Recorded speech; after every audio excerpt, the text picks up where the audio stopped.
ಈಗ ಏನು ಸೂಸೈಡ್ ನೋಟಲ್ಲಿ ಏನು ಹೆಸರುಗಳಿದೆ ಅದನ್ನ ಬಿಟ್ಟು ಒಂದೇ ಒಂದು ಹೆಸರನ್ನ ಬರೆದಿದ್ದಾರೆ FIR ಅಲ್ಲಿ. ಅದರಿಂದ ಅವರ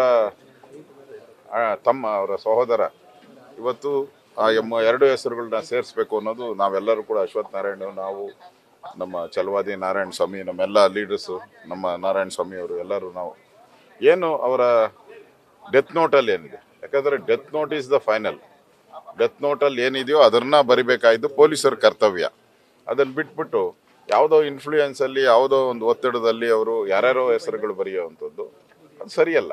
ಕಾನೂನು ಪ್ರಕಾರ ಕಾನೂನು ಏನಿದೆ ಆಮೇಲೆ ಬೇಕಾದರೆ ಕೋರ್ಟಲ್ಲಿ ತೀರ್ಮಾನ ಆಗಲಿ, ಯಾರು ತಪ್ಪಿತಸ್ಥರು ಅನ್ನೋದು ಕೋರ್ಟಲ್ಲಿ ತೀರ್ಮಾನ ಆಗಲಿ. ಪೊಲೀಸರೇ ತೀರ್ಮಾನ ಮಾಡೋಕ್ಕೆ ಅಧಿಕಾರ ಇಲ್ಲ, ಪೊಲೀಸರಿಗೆ ಆ ರೈಟ್ಸ್ ಇಲ್ಲ.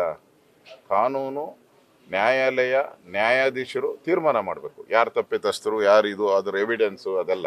ಇಲ್ಲಿ ಪೊಲೀಸರೇ ಬಿಡೋದು, ಪೊಲೀಸರೇ ಸೇರಿಸೋದು ಹಿಂಗಾಗಕ್ಕೆ ಸಾಧ್ಯ ಇಲ್ಲ. ಅದಕ್ಕೋಸ್ಕರ ಈಗ ಅವರ ಸಹೋದರರ ಪ್ರಕಾರ ಯಾರು ಡೆತ್ ನೋಟಲ್ಲಿದೆ ಅವೆಲ್ಲ ಹೆಸರುಗಳನ್ನು ಸೇರಿಸ್ಬೇಕು ಅಂತೇಳಿ DCP ಕೊಟ್ಟಿದ್ದೀರಿ. ಅವರು ಇವಾಗ ಸ್ವೀಕಾರ ಮಾಡಿ ಅದನ್ನು ಕೋರ್ಟಿಗೆ ಪ್ರೊಡ್ಯೂಸ್ ಮಾಡ್ತೀರಿ ಅಂತ ಹೇಳಿದ್ದಾರೆ. ಸೊ ನಮ್ಗೆ ನ್ಯಾಯ ಬೇಕು, ನ್ಯಾಯ ಸಿಗೋವರೆಗೂ ನಾವು ಹೋರಾಟವನ್ನು ಮಾಡ್ತೀರಿ. ನಾಳೆನೂ ಕೂಡ ನಮ್ಮ ರಾಜ್ಯದ ಅಧ್ಯಕ್ಷರು ವಿಜಯೇಂದ್ರ ಅವರು ಕೂಡ ನಾಳೆ ಕೊಡಗಲ್ಲಿ ಹೋಗ್ತಾ ಇದ್ದಾರೆ. ನಾಳೆನೂ ಕೂಡ ಅಲ್ಲಿ ನಾವು ಧರಣಿಯನ್ನು ಮುಂದುವರಿಸ್ತೀವಿ. ಶಾಸಕರು ರಾಜೀನಾಮೆ ಕೊಡಬೇಕು ಅಂತ ಏನು ಒತ್ತಾಯ ಮಾಡ್ತೀರಾ? ನಮ್ಮ ಫಸ್ಟು ನಮ್ಮದು FIR ಅಲ್ಲಿ ಸೇರಿಸ್ಬೇಕು ಅನ್ನೋದು, ಆಮೇಲೆ ಅದು FIR ಸೇರಿದ ಮೇಲೆ ಮುಂದಿನ ಒಂದು ಹೋರಾಟ ಹೇಗಿರುತ್ತೆ ಅಂತ ನಾವು ಪಾರ್ಟಿಯಲ್ಲಿ ನಾವು ತೀರ್ಮಾನ ಮಾಡ್ತೀವಿ. ಫಸ್ಟು FIR ಆಗಬೇಕು, FIR ಆದಮೇಲೆ ನಮ್ಮದು ಮುಂದಿನ ಹೋರಾಟ ತೀರ್ಮಾನ. ಈಗ ಬಾಡಿ ತಗೊಂಡು ಕೊಡಗಿಗೆ ಹೋಗ್ತಾರೆ.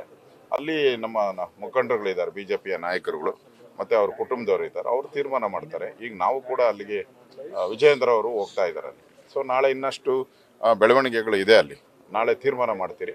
ಒಟ್ಟಾರೆ ಇದಕ್ಕೆ ನ್ಯಾಯ ಸಿಗೋವರೆಗೂ ನಾವು ಬಿಡಲ್ಲ. ನಾಳೆ ಬೆಳಗ್ಗೆ ಕೋರ್ಟ್ಗೆ ಹೋಗ್ತಾರೆ, ನಾಳೆ ಬೆಳಗ್ಗೆ ಅಲ್ಲೂ ಕೂಡ ಪ್ರತಿಭಟನೆಗಳು ಇರ್ತೈತೆ.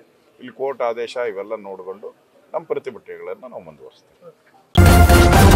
ನ್ಯೂಸ್ ಫಸ್ಟ್, ನಿರ್ಭೀತಿಯಿಂದ ನಿಮ್ಮ ಪರವಾಗಿ.